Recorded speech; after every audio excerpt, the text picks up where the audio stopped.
He knew the Bible. He knew the words of the prophets. He knew of the ministry of Jesus Christ. And he had to be only a little boy at the time. His grandfather was Herod.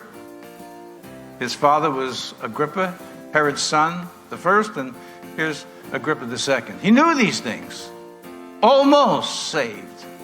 Almost born again. I want you to imagine a discussion that could have taken place last night in hell,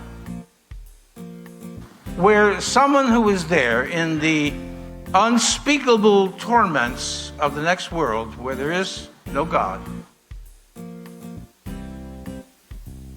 and there is no atonement, and there is no salvation, and there's no more chances.